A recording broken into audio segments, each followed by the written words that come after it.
कानपुर जम्मू में यात्रियों की बस पर हुए आतंकी हमले में कानपुर जवाहर नगर निवासी दिनेश गुप्ता घायल हो गए थे।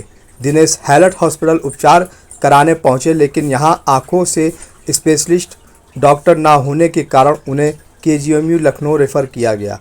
वहां से भी निराश होकर वापस लौटना पड़ा। सूचना प्राप्त होने पर विधायक अमिताभ बाजपेयी ने दिनेश से मिलकर व्यक्तिगत रूप से 20,000 रुपये की आर्थिक मदद की, जिससे AIIMS दिल्ली जाकर वह अपना इलाज करा सके एवं हर संभव मदद का आश्वासन दिया और मुख्यमंत्री को पत्र लिखकर आर्थिक मदद करने का अनुरोध किया।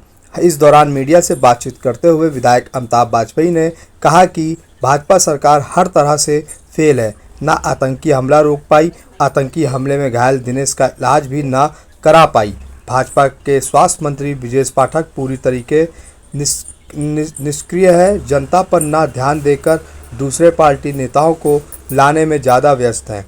गरीब आदमी को स्वास्थ्य सुविधा नहीं मिल पा रही है। आइए चलें सुने कि आखिर और कुछ क्या कहा आतंकी हमले में घायल दिनेश ने और उनके साथ उनसे मिलने पहुंचे सपा विधायक अमिताभ बाजपेयी ने हमारे चैनल पर। मुख्यमंत्री से मांग करेंगे कि मुख्यमंत्री जी आपके इलाज का खर्चा उठावें और आप परिवार की मदद करें। यह मांग हम लोग कोशिश करेंगे, मदद कर पा रही है, पर ना हमारे सरकारी अस्पतालों में इतने स्पेशलिस्ट डॉक्टर हैं जो इन चीज़ों का इलाज कर सकें, ना हमारे पास आतंकवाद को रोकने की कोई क्षमता है, ना घायल की मदद करने की क्षमता है, ना मेरे पास सरकारी अस्पताल में डॉक्टर और दवाएँ हैं। जब कुछ भी नहीं, जब 10 साल से करके आ रहे थे। पर फिलहाल हम लोग जो क्षमता अपनी है कुछ मदद हम आपकी आर्थिक करते हैं ताकि आप दिल्ली जा करके अपनी आँख का इलाज इसमें करा सकें। आप अपने पास इसलिए हम दे रहे ताकि सरकार को शर्म आ जाए, शायद सरकार वाले आ जाए, इसलिए हम कर रहे हैं। क्या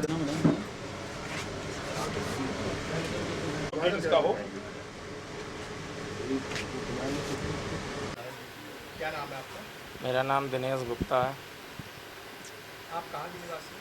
मैं भैया सीसा माऊ क्षेत्र वार्ड 5 का जवान नगर का निवासी हूँ। अभी जो जम्मू में घटना हुई, आतंकी हमला हुआ था 20 वर्ष पे, उस बस में आप भी सवार थे? जी मैं भी था। क्या क्या घटना हुई थी, कुछ जानकारी है? घटना से ये कि मैं बाबा के दर्शन करके कटरा के लिए वापस जा रहा था। सियासी जगह पे ही एक जगह पड़ती है, आतंकियों ने अचानक से हमला बोल दिया था। उसमें उन्होंने काफ़ी फायरिंग करी, गोली वोली, तो हम लोग नीचे बैठ गए थे। उसमें ड्राइवर को गोली लगी तो बस हमारी खाई में पलट गई 2 बार में। उसमें काफ़ी ज़्यादा चोटें आई, काफ़ी गंभीरता से घायल हो गए थे। तो जब हल्का फुल्का उठने की कोशिश कर रहे थे तो वो लोग 15-20 मिनट तक नीचे उतर के गोली बारूद कर रहे थे। उन्होंने मेरी टांग पे 2 गोली मार दी थी और मेरी टांग टूट गई थी। मैं जख्मी हालत में वहीं पड़ा था और मेरे सबसे ज़्यादा सिर में चोट आई है। मेरे आँखों का पर्दा फट गया है, मुझे एक आँख से कुछ दिखाई नहीं दे रहा है। जम्मू के हॉस्पिटल में मैं एडमिट था, उन्होंने मुझको 7 दिन एडमिट किया था, 9वें-10वें दिन छोड़ दिया है। बोला कि बाकी का इलाज आगे से कराइए और मेरी आँख में बहुत तकलीफ़ और दिक्कत है, मैं देख नहीं पा रहा हूँ। और मुझको वहाँ से जम्मू से कानपुर भेज दिया गया। हैलट से थोड़ा बहुत इलाज हुआ, उन्होंने वहाँ से लखनऊ रेफ़र कर दिया था और लखनऊ में बोला कि क्या नाम है, इनके आँखों का पर्दा फट गया है, इनकी 15-20 दिन दवा चलेगी और दवा खिलाई, उसके बाद ही कुछ कर पाएंगे। उन्होंने हमको वहाँ पे एडमिट नहीं लिया। मैंने ही अपने ही पैसे से एम्बुलेंस करके घर पे आया हूँ और मेरे पास पैसे ऐसे थे नहीं कुछ भी, मैं खाने पीने के लिए मोहताज पड़ा हूँ। मैं सरकार से यही चाहता हूँ कि यहाँ की गवर्नमेंट से कि मेरा अच्छे से अच्छा और बढ़िया से बढ़िया किसी बड़े डॉक्टर को दिखा के इलाज करा करके हमको ठीक कर दें। और मेरे घर में कोई करने खाने वाला नहीं है, मेरे पास पैसा कौड़ी नहीं है, मेरे घर में राशन पानी नहीं है। मुझको सरकार से यही विनती है कि मेरा पूरा खर्च दे करके मेरा अच्छे से पूरा इलाज करा दें। मैं जैसा था वैसा ठीक कर दें। मुझको बड़े से बड़े डॉक्टर से दिखा के, मेरी आँख से दिखाई नहीं दे रहा। मैं सरकार से हाथ जोड़कर यही विनती चाहता हूँ।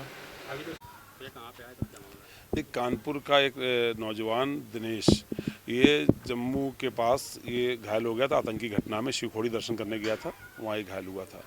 हम लोग संज्ञान में मामला आया था, लेकिन हमने देखा कि भारतीय जनता पार्टी के बहुत सारे नेता उसके घर आए, सांत्वना दी, उसकी मदद करने का आश्वासन दिया। उन्होंने सरकारी अस्पताल जो हैलट है हमारा सबसे अच्छा अस्पताल, वहाँ भेजा भी, पर फिर मालूम पड़ा कि हैलट में उसका इलाज ना हो करके उसको लखनऊ रिफ़र कर दिया गया। तो उसका इलाज लखनऊ में भी नहीं हुआ। कल के समाचार पत्रों में मुझे मालूम पड़ा कि लखनऊ में भी उसका इलाज नहीं हो पाया, परिवार निराश होकर लौट आया। इसकी किसी प्रकार की आर्थिक मदद नहीं हुई और परिवार परेशानी की हालत में है, उसकी रोजी रोटी बंद पड़ी है और इलाज भी नहीं हो पा रहा है। तो ऐसे में हम समाजवादी जो पार्टी के हमारे कार्यकर्ता साथी हैं, उन्होंने खबर करी कि ऐसी परेशानी है, तो हम लोग आज मौके पर आए हैं। हम लोगों ने देखा है कि किस प्रकार से आतंकी घटना में घायल की कोई मदद सरकार द्वारा नहीं हो पा रही। वो सरकार जो 10 साल से है, वो ना आतंकवाद को काबू कर पाई और ना आतंकी घटनाओं में घायलों की मदद कर पा रही, ना हम अपने कानपुर से लेकर लखनऊ तक इलाज की कोई ऐसी व्यवस्था विकसित कर पा रहे हैं जिसमें ऐसे पीड़ित की, ऐसे घायल की हम लोग सरकारी सिस्टम पर मदद भी करा पाएँ।